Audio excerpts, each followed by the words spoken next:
Do you know what really grinds my gears? Do you know what really keeps me up at night and makes me shift from left to right in my bed? Do you know what really causes my insomnia? Do you know what causes my paranoia? What causes my anxiety? What causes my anger and my frustration is the fact that a lot of projects that are being released nowadays do not like the source material that said project is based on. Now, I'm going to go in depth as to why this really gets me mad, because there are a lot of superhero comic book live action movies or live action TV shows that get released nowadays, and a lot of the elements that make the source material that the live action TV show or movie that is based on really great is stripped away and it's removed by the producers or the directors or writers for one reason or another. And we are really seeing this trend happen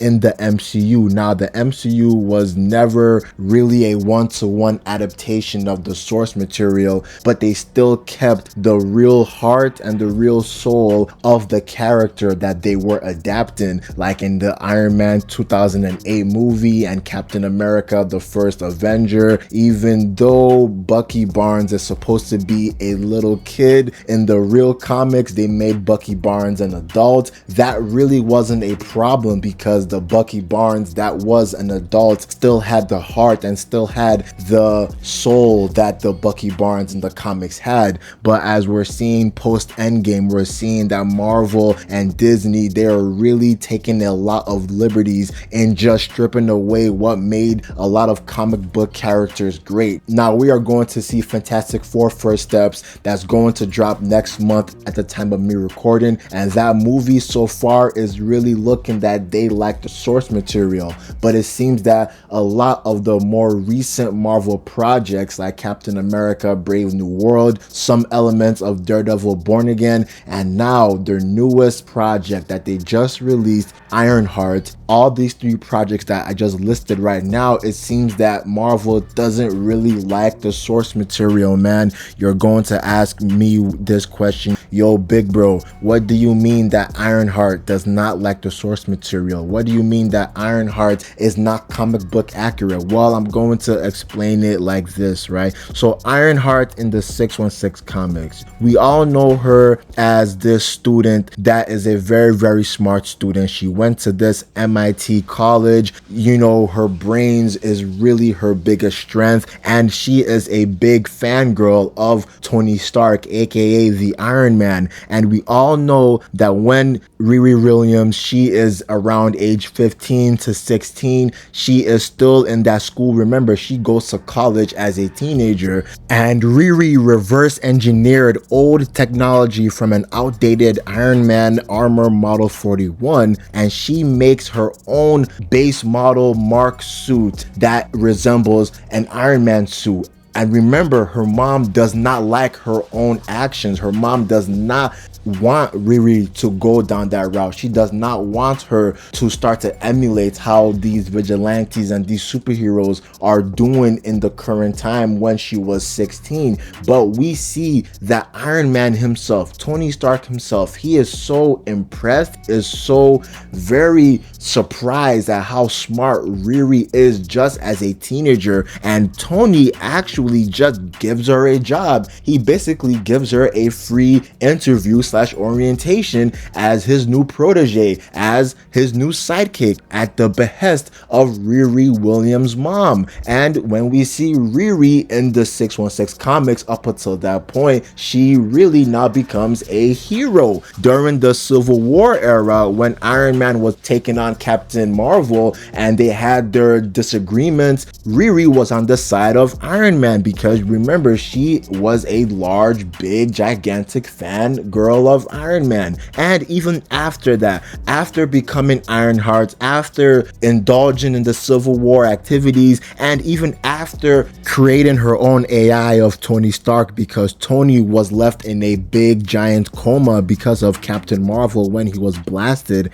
by Captain Marvel. Even after all of this, she now joins the Champions, and she is alongside Nova, Miss Marvel, Miles Morales as Spider-Man, Amadeus Cho's Hulk, Vision's daughter, and a lot of other members, and she is still a hero. Remember, the running theme I'm trying to paint is that Riri has always been a hero. She has always wanted to make her suit for the greater good. She's not the purest of heroes, of course, but she is still a hero through and through, from her origin to her first team to her first own team that she kind of leads. Remember, she was actually, I think, a co-leader of the Champions. But the reason why I'm bringing up all of this is because the MCU show of Ironheart does not have this. I'm thinking to myself, wait, isn't Riri Williams supposed to be a hero in her early stage? Why in the hell is she working for the Hood just so that she can get her own money, so that she can upgrade her armor? Riri is not that desperate in the comics. In the comics, sure, yeah, Riri was desperate for Tony Stark's affection and appreciation because she was such a huge fan of his work. But in the show, they made Riri just be a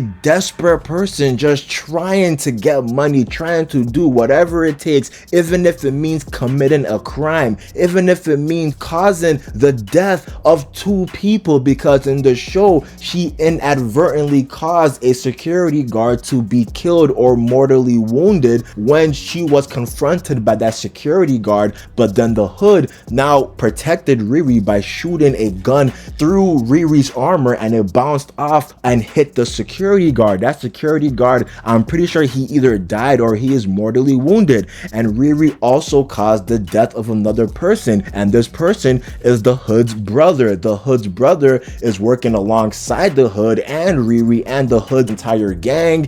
That includes Slug and includes Eric Andre, if you remember Eric Andre from the Eric Andre show. And the reason why I'm bringing up the crew members is because after Eric Andre's death, because he was so incompetent and he was so weak, so they replaced Eric Andre for Riri Williams. They now made Eric Andre die, and this caused Riri to finally wake up and to finally realize that, wow, this criminal life is not for me. So when Riri, she is trying to steal a fabric of the Hood's cape so she can actually learn what that fabric is. She can know exactly what type of magical element that fabric is so that she can put an end to the Hood, because remember, she doesn't really want to put an end to the Hood because the Hood is hurting people. The Hood is stealing, he is robbing, he is killing. She just wants to put an end to the Hood because she wants to cover up her own crimes. And even though there is a little second motive that she wants to protect her family because she knows the Hood knows where they live and she doesn't want the Hood to kill her family members, so that's a good motive as well. But she mainly wants her own crimes, her own deeds to be covered up so that her mom and her relatives do not know what she has been up to when she was quote unquote claiming that she was at work.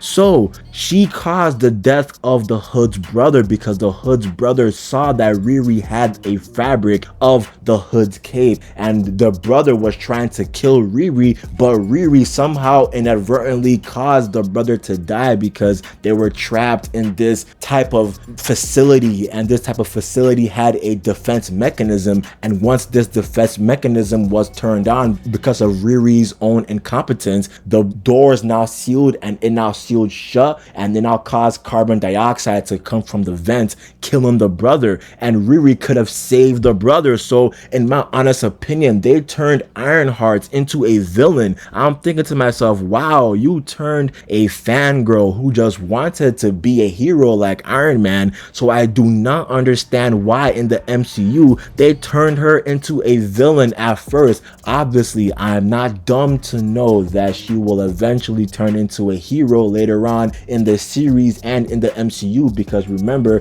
her first time in the MCU was when she was in Black Panther Wakanda Forever. But now that we are seeing all of this, and now that we are knowing that Riri Williams has actually accepted to be in the Hood gang, even if it meant to steal and to do a lot of terrible crimes. And I'm not even sure in the MCU if she ever even met Iron Man. I'm seeing that she did really become infatuated with creating her own Iron Man style armor, and she did take some stuff from the Massachusetts Institute of Technology, but I'm not seeing in the MCU if she ever met Iron Man. So that is completely not accurate to the comics, because remember, Black Panther Wakanda Forever happened after Tony Stark's death in the MCU. So I'm pretty sure she never even met Iron Man. She never even got endorsed by Iron Man. So what the hell is the MCU doing with the comic accuracy, man? Like, I'm just not really understanding what's happening. And I think that the Ironheart show is taking place after Black Panther Wakanda Forever, or it's taking place before it. I'm not too really sure on that. I'll have to look up that later, but I'm just shocked to see what's happening. And the other comic book inaccuracy that this show is doing is the Hood himself, because in the 616 comics, Parker Robbins was actually just a low-life loser that was involved in criminal activities. And when he was a child, he was witnessing the first super-powered fight in his entire life, because he witnessed Electro taking on Daredevil. And when the Hood was looking at that fight, you would think the Hood will be infatuated with Daredevil, a hero fighting criminals, doing what he's doing so that he can uplift hope in a terrible area that is called Hell's Kitchen. You would believe that Parker would be infatuated with the hero, but no, Parker was actually infatuated with the villain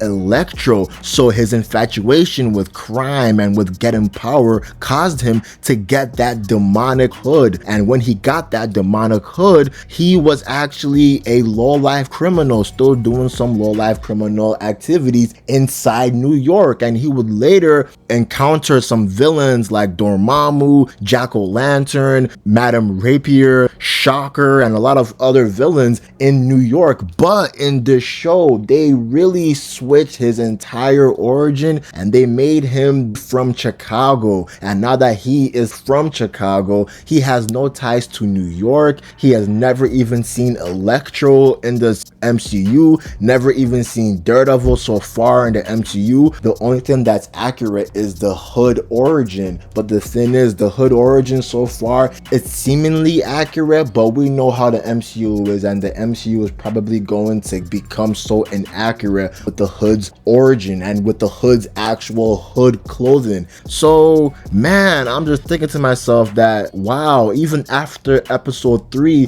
when the Hood finds out that Riri caused the death of his brother, Riri, she is still a criminal because she took part in that entire heist. Even if her own motives was to get the clothing fabric of the Hood, she still partook in these crimes. She still indulged in these crimes, and that's just not who Ironheart is, man. Like, I'm just shocked. I think the only real comic book accurate element they added into the show so far was Zeke Stane, because Zeke Stane in the show and in the comics did not want to reveal his real backstory because he was ashamed of his father's backstory, because his father was a real rival to Tony Stark, and because he was a rival to Tony Stark, that caused his death. But we're seeing that in the show, he is feeling like he's not trying to indulge into criminal activities, but in the comics, he did encounter and fight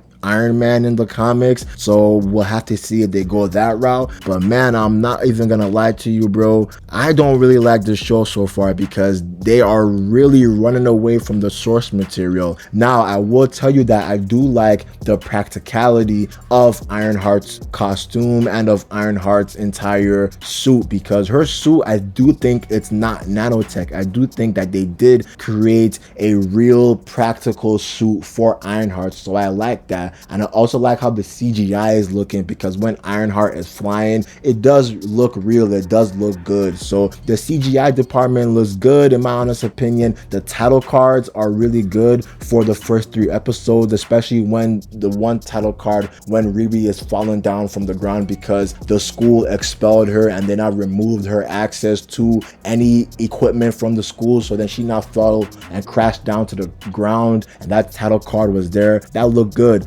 But other than the title card and the CGI, in my honest opinion, this show is buns, man. It's not really good because it just proves that the MCU doesn't like the comics. They don't like the comics. They just like the money that the characters profit for Disney and Marvel, but they do not really like the source material. I hope this changes with Fantastic Four First Steps, because that movie is really looking good and it's looking like that movie is liking the source material. That's the end of the video, man. What do you guys think of this show? I don't really like the show in my honest opinion, but that's just my opinion, man. I'm out. Peace.